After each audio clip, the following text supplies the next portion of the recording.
Perguntar, o que um dev pode ensinar para o empresário, assim? O que você, com conhecimento de tecnologia, de desenvolver software, o que você acha que, pô, te ajudou na hora de virar empresário ali? Acho que com certeza tem muito a questão da lógica, né? O desenvolvedor é um cara de raciocínio lógico.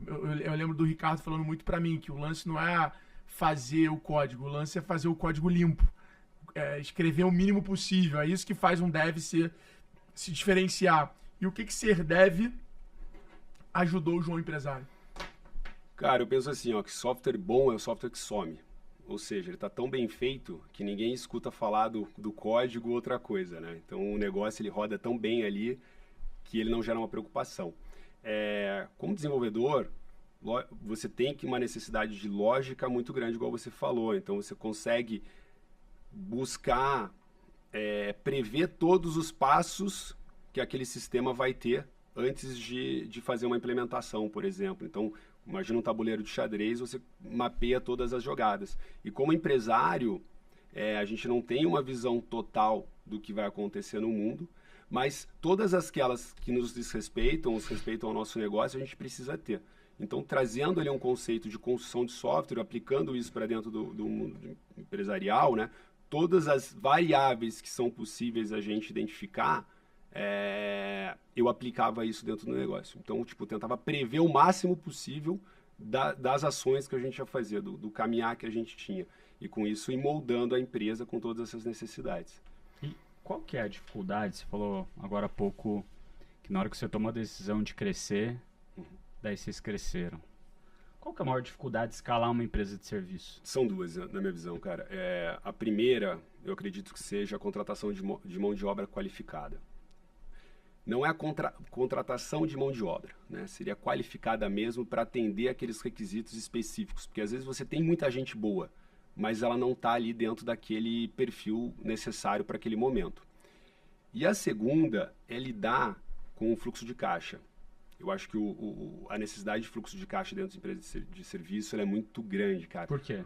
Por conta que a escala, ela depende de pessoas. Folha de pagamento, ela é muito alta, ela é custosa. Então, eu brinco assim que o nosso estoque são pessoas. O capital intelectual da empresa é o estoque. E com essa necessidade de fluxo de caixa, por quê?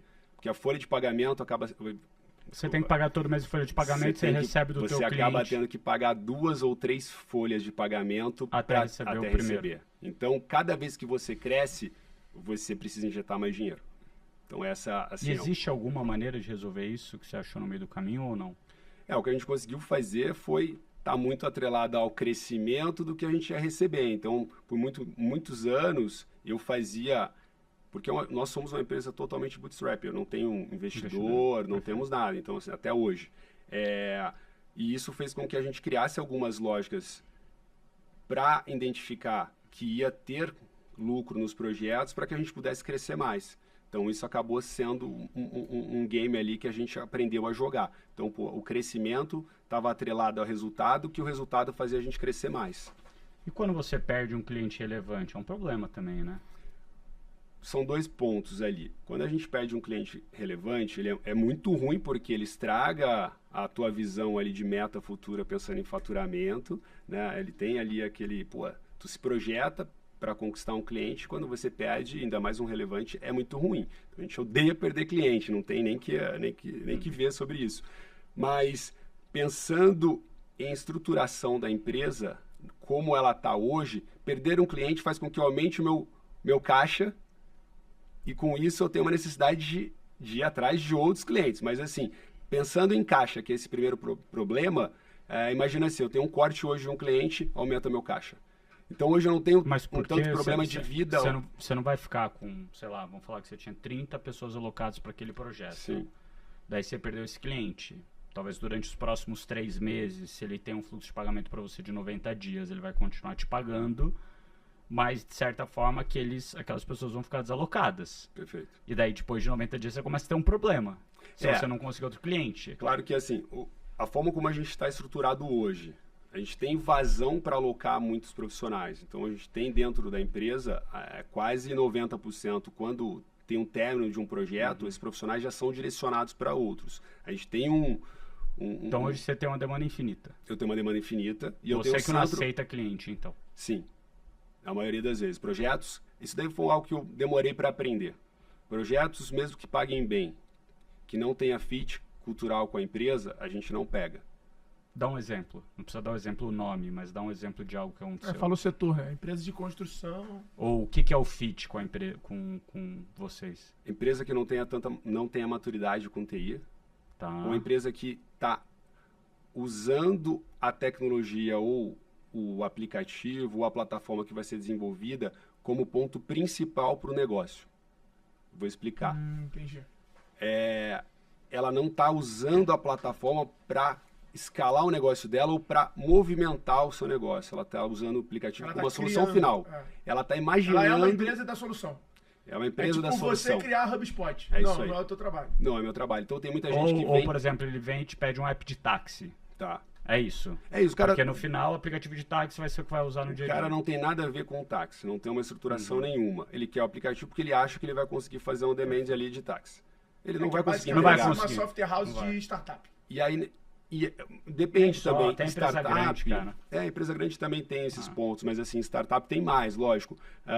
Mas tem startup que vem bem estruturada, que você já tem a galera ali que já trabalhou no negócio, os caras já tem cliente, já tem base, já tem tudo, então a plataforma vai servir para atender aquele negócio específico. E não a plataforma ser o negócio. Perfeito. A gente entendeu que esse é um dos pontos principal. Quando chega assim, a gente já nem pega. Perfeito.